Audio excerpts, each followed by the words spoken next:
What's up guys? Welcome to AnimeKouhai. If you'd like to help me out, please hit the like button and subscribe to my channel. You might hold a formidable force if you could improve your proficiency with that ability or even combine it with your sword skills to make unique moves. All the spells I had learned and absorbed proved that magic was also a form of skill. Thus, the term skill could refer to a wide range of concepts, the most crucial of which was unique skills. These were unique skills developed only in each person, and they were all unique. While several families of unique skills were similar to one another, it is thought that no two unique skills were precisely the same. There were times when they would be repeated over extended periods of time, but it was an unusual instance. Among those was unique skill, Starved, the special ability that the Orc Lord who had attacked us possessed. It's a race intrinsic talent that awakened members of the race inherited. It was exclusive to specific bloodlines. Since the unique skill, Starved, was also physically dependent on its owner, it was probably too strong for other races to manage. I promptly combined it with Predator after ingesting it, thus I was not confronted with any of those concerns. Deviant, Shizu's unique skill, was said to have come from her soul. I wasn't sure I would have been able to get it at all, but I was allowed to utilize it since she had entrusted it to me. By now, I got the feeling that the stronger kind of skills were those that came from the soul. As one may anticipate, Rudra's ultimate enchantment alternative has to do with the body. You have to be at least a saint to utilize it, so unless you built that skill yourself, it'd be extremely inefficient to use. Perhaps this is what allowed you to defend against even the most powerful unique skills. Despite Jiwoo and Bernie's ultimate skills, Diablo vanquished them, which was unusual. Only other ultimate skills worked with unique skills. There were exceptions. Masayuki's Chosen One and Chloe's Unlimited Imprisonment and Absolute Severance. However, it was incredibly dangerous to try to defeat an ultimate skill user with just a unique. The power of even uniques may differ greatly, but in comparison to an ultimate, the gap was immense. A person who had achieved an ultimate had seen the world in a different light. Given the rules of the world, it thus existed on a plane higher than magic. It would take something like disintegration, the strongest holy magic, to resist it, or the kind of ultimates thrown around by the primal demons. That's why I believed Diablo could have defeated them with one of his own ultimates, but I had a feeling that wasn't correct. After all, he might have easily defeated all of that and emerged victorious. I guess it just goes to show that there are no absolute locks in the world. But regardless, someone lacking an ultimate skill might have defeated an ultimate user given the correct circumstances. Perhaps holy-level sword techniques were ultimately more powerful than the typical skill set, but someone with perfect mastery of the arts could pull it off. Still, having your own ultimate force was the best method to take on ultimate force. In conclusion, skills can be preserved in your body or carved into your soul. My experience is that you could be bestowed with unique skills if you have a great yearning or hunger for them. If your EP count isn't high enough, you won't earn one, no matter how badly you desire one. This method is more about compatibility than talent. Wishing deeply would not be sufficient on its own. One could only obtain one by conquering difficulties and roadblocks. When you acquire skills on your own, as opposed to receiving them from someone else, they are more powerful. Skills that reside in the body are inferior to those that emerge from within the soul. No two skills are the same. It is possible for skills bearing the same name to differ in terms of capability or usage guidelines. They adapt according to the user's preferences, which means that they could alter in a variety of unexpected ways. There isn't always a barrier separating ultimate skills from unique skills. A skill's strength is easily influenced by its user. Better results were probably obtained by exerting a stronger will. At their most fundamental level, skills are the capacity to change the rules of the world merely by wishing that they did so. Without a steely determination, it is impossible to activate such power, the type that affects the fundamental foundation of the world. The importance of one's willpower is evident. That and the capacity to assess a skill and choose its appropriate application. Raphael had been with me the entire time, always willing to give advice on how to apply a skill. Even if a skill comes from their own desires, other people could use it improperly and not benefit as much from it. Dino made some humorous mistakes with his recently. Oh? Seal was happy to provide additional information when I asked for it. Like I said earlier, Dino's skill developed on its own during the combat. The sin-based skill Sloth, one of the most powerful uniques, had evolved into Belphegor, Lord of Sloth, the ultimate skill. Zijin nonetheless totally defeated this, which ordinarily would have been a genuinely terrifying force to be reckoned with. Undoubtedly, Zijin's immense power played a part, but there was a deeper problem at hand. Dino wasn't utilizing Belphegor appropriately. However, he was using it as a disguise, so perhaps he didn't even try to look it over well. Being a product of Dino's laziness, sloth gave rise to Belphegor, which had the characteristic of becoming weaker the more its owner moved. Therefore, its primary purpose was to assist the user's friends and subordinates. The most beneficial use of Belphegor would have been to use it to give Dino's friends access to the power he carried within. All of this occurred while we were away, but the Labyrinth archives included footage of the entire fight. Seal had analyzed it as a pastime, and it was now gracious enough to share the findings with me. Guy would never have erred in that way. He would always apply the technique appropriately, having understood its fundamentals.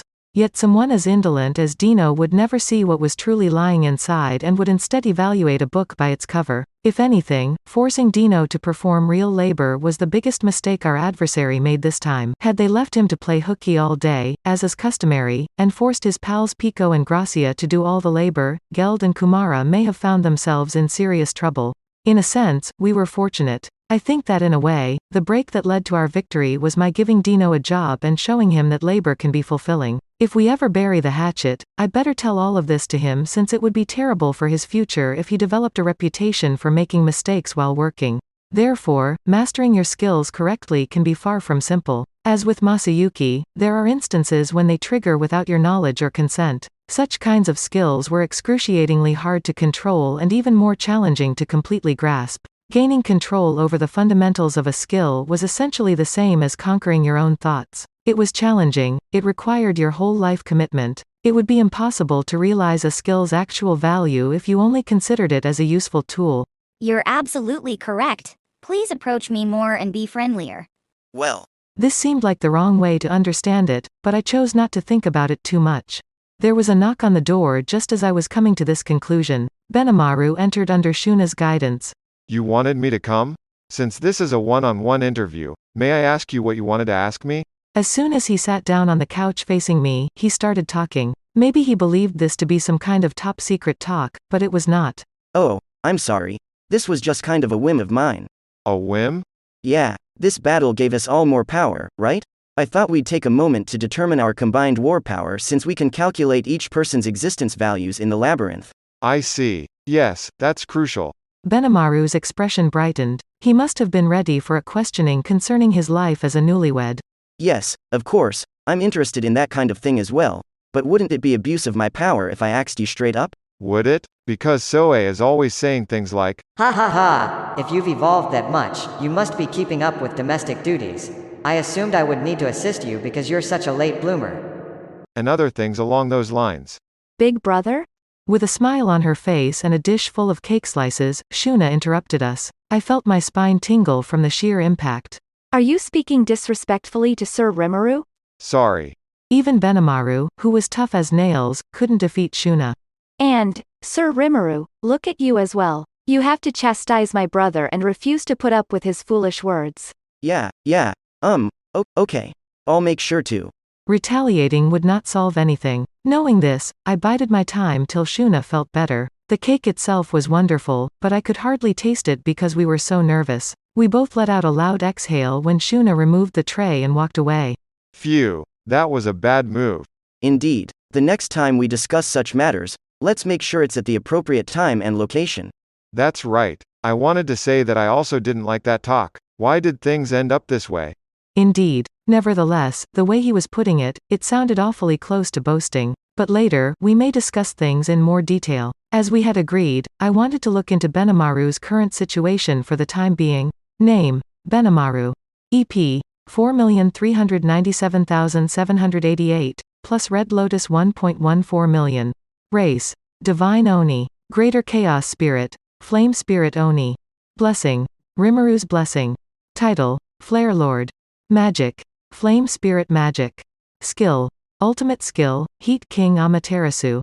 Resistance: Physical Attack Nullification, Natural Effects Nullification, Abnormal Condition Nullification, Mental Attack Resistance, Holy Demonic Attack Resistance. That's the way it ended up. He's so strong, wow. He obtained the ultimate skill, Heat King Amaterasu, by giving up the unique skill, Born Leader. Among its many abilities were Thought Acceleration, Universal Perception, Demon Lord Haki, Will Control, Light and Heat Domination, Spatial Domination, Multi-Layer Barrier, and more. Seal said that his abilities even partially mirrored those of Velgrund, but Benimaru had very certainly acquired the ultimate skill on his own. Seal said it had only helped him a bit. Even so, Benimaru has an existence value of over 4 million on his own, and that value rises to over 1 million when he has Red Lotus. That is more than Rumina's, isn't it? It's important to realize that you most likely couldn't fabricate your EP. Alternatively, or more precisely, one may quantify each person's existence points within the labyrinth. You would have to do something like store a split body somewhere, like Velgrund, or carry a hidden god-class weapon on you if you wanted to try faking it. A simple replication would result in substantially lower EP counts, making it easily identifiable as a fake. There were many methods to simulate EP outside the labyrinth, but attempting to bring that game into the dungeon was akin to trying to lurk subtly around someone in a swimming pool. Ramirez's assessment abilities would detect it with ease. That kind of meticulous work was her forte, in spite of all her many other flaws. Unfortunately, her understanding of what she could and could not do was lacking. It was only during a casual conversation that someone said, "Boy, it would be great if we could determine people's EP counts with more accuracy," which allowed us to take these precise measures. I believe it was Shinji, but Ramirez responded, "Oh, we can." I was told that following that, the scene was somewhat awkward. Everyone was probably thinking, why didn't she tell us sooner? Then Luminous, Guy, and Velzard might have all been measured. Furthermore, we would have discovered that Dino was far more powerful than his outward look had led us to believe if we had measured his presence. Well, it wouldn't have mattered if I wasn't certain that he would turn on us, even if I had noticed. While we could have exercised greater caution in this instance, there was nothing we could have done. In any case, the existence value served as a helpful strength indicator even though it was only a reference value. That gave me confidence that Benimaru could stay up with Dino and the 3 Phantom Commanders. He was a man in the upper echelons of the million class and a reliable right-hand man. One thought persisted in my mind above all others. I thought that after having offspring, monsters should become weaker? That's right. They typically lose a significant number of magicules. How did you then become so strong? That's a mystery, ha ha ha. How refreshing that smile is. However, pretending to smile won't cut it. What in the world is happening here? I'm not sure either. Soe kept asking me how I achieved it and bugging me about it as well. I see that I wasn't the only one who was interested. If this question is answered, then excellent news for the monsters. Although a lot of hobgoblins are married, I haven't heard of any issues with them deteriorating. However, the impact would increase with the monster's position in the hierarchy. Therefore I hoped that this issue would be rectified eventually. Please let me know if you learn anything. Got it. Then, I'll switch with Soe. With that one unanswered question, the interview with Benimaru came to a close. That's it for this video, guys. Thank you for always watching my videos and supporting my channel. A big thanks to the AnimeKouhai patrons who made this video possible.